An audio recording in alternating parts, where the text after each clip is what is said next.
Assalamualaikum warahmatullahi wabarakatuh, teman-teman. Salam kenal. Kita belum pernah ketemu sebelumnya ya. Perkenalkan, nama saya Lokita Pramesti. Saya biasa dipanggil Lokita. Saat ini saya diberikan kesempatan untuk mengajar mata kuliah strategi dan teknik public relation.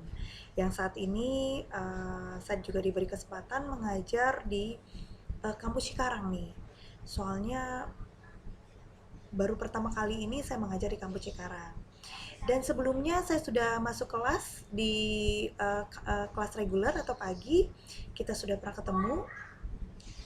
Uh, karena kelasnya ternyata gabungan untuk kelas karyawan dan kelas reguler, jadi akhirnya saya diminta untuk mengajar mata kuliah ini sampai jamnya teman-teman ya, jamnya kelas karyawan, yaitu di jam untuk strategi dan teknik PR itu di jam setengah 8 malam, dan untuk mata kuliah riset PR dan analisis media itu di jam 5 sore.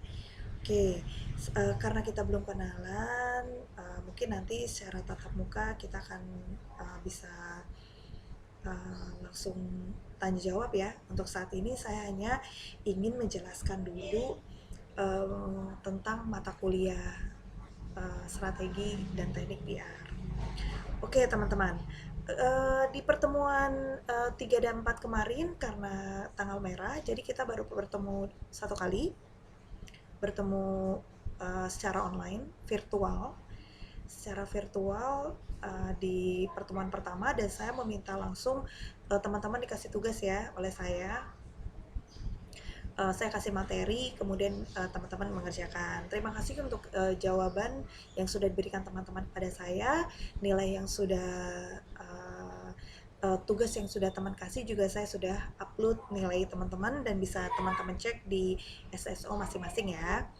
Oke, sebelum kita lanjut, karena kita kemarin tanggal merah, jadi pertemuan kita yang harusnya 7 kali pertemuan menjadi 6 kali pertemuan. Tapi nggak apa-apa, karena ini juga masih dalam keadaan masa darurat. Semoga teman-teman juga bisa memaklumi ya keadaan yang musibah yang sedang menimpa kita bersama, sehingga membuat perkuliahan kita terkadang menjadi kurang efektif. Di sini saya ingin kenapa kita pakai YouTube channel, untuk memudahkan teman-teman selain mendapatkan materi dari saya, juga teman-teman bisa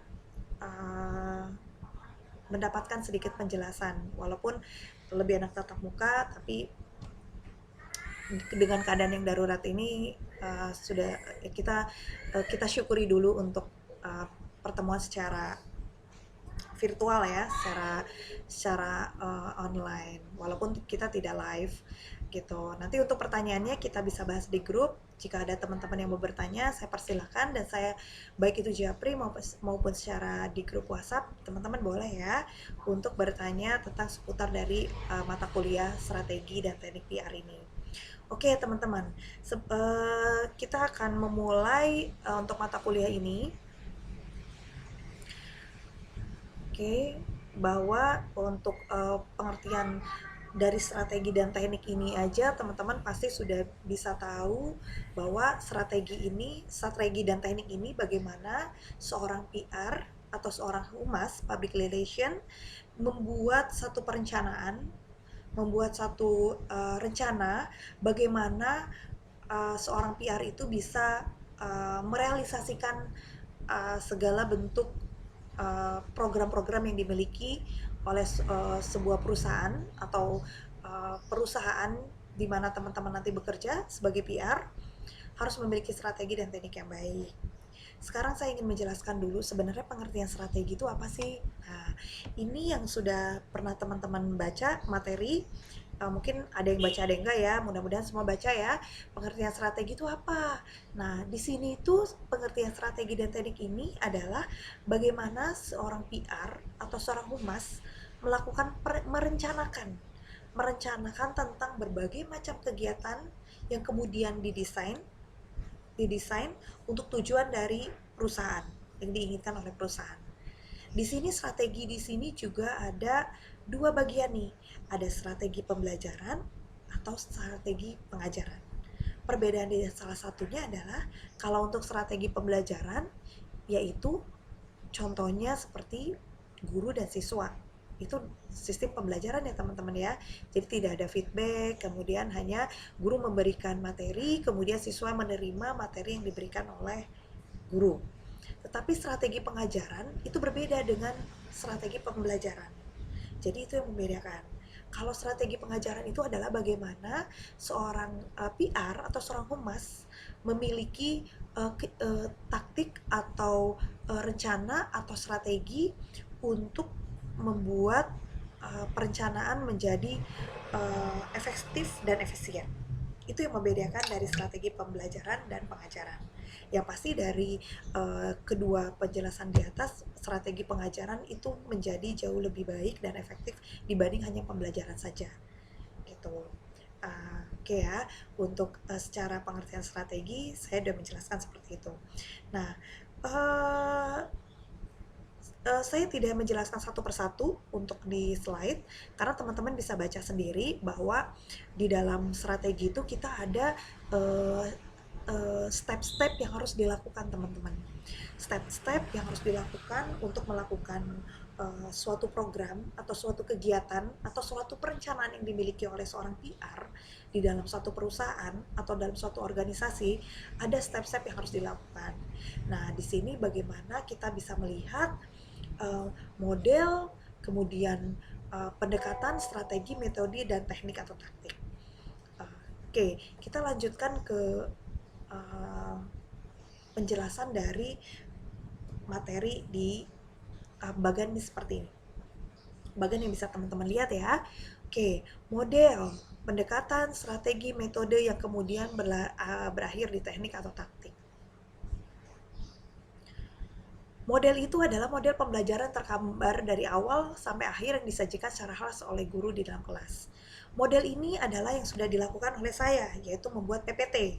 PPT yang dilakukan oleh seorang dosen adalah semua rangkuman yang diberisikan tentang materi-materi penting yang ada di dalam mata kuliah, agar juga bisa dimengerti dan mudah dipahami oleh mahasiswa.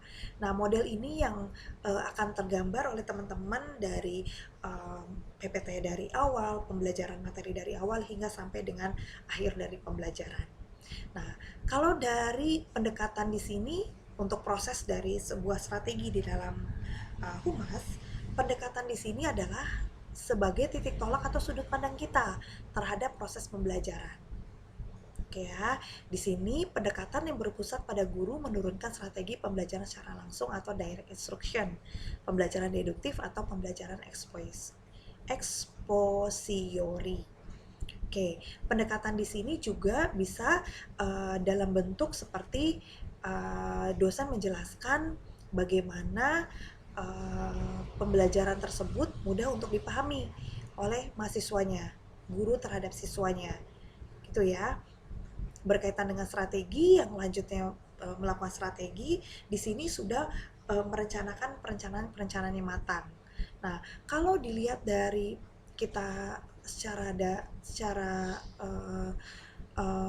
strategi dalam perusahaan, model pendekatan kemudian melakukan strategi itu adalah bagaimana seorang humas bisa membuat suatu program yang nggak monoton tapi juga berkualitas untuk perusahaannya, karena titik tolak dari humas itu sendiri, kita sebagai ujung tombak dari suatu perusahaan harus mampu untuk membuat out of the box. Teman-teman paham ya, out of the box itu adalah bagaimana seorang PR harus bisa memiliki pemikiran yang tidak dimiliki oleh orang pada umumnya. Itu yang harus dimiliki oleh seorang PR atau seorang humas. Kita nggak bisa dalam melakukan strategi ini merupakan bagian dari hal penting dalam memulai suatu perencanaan yang diinginkan oleh perusahaan ya teman-teman ya. Nah, disinilah letak fungsi paling utama seorang PR harus bisa memiliki